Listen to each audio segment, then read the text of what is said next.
L'échec du président Macron résonne jusqu'ici en Belgique. Vous l'avez entendu.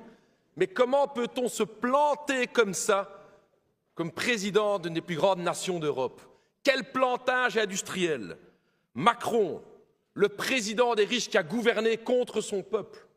Macron, le président qui a augmenté l'âge de la retraite pour faire travailler les gens de plus en plus longtemps. Macron, l'homme qui a supprimé l'impôt sur la fortune pour faire agrandir les inégalités en France.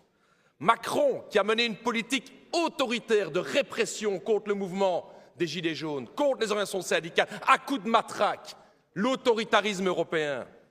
Macron, qui a décidé d'augmenter le budget militaire français à coups de milliards pour couper dans les dépenses sociales.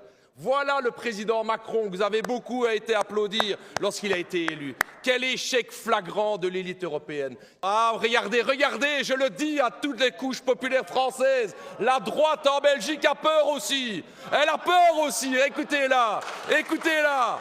Évidemment, alors qu'on est dans un pays majeur de l'Union européenne, l'instabilité est présente en France, en Allemagne, et le débat est inexistant sur les bords de la Chambre. C'est incroyable. Mais vous vous cachez les yeux. Vous ne voyez pas la réalité aujourd'hui. Et vous avez raison de faire le lien, Monsieur le Premier ministre, avec toutes les mesures d'austérité que l'Arizona veut faire ici en Belgique.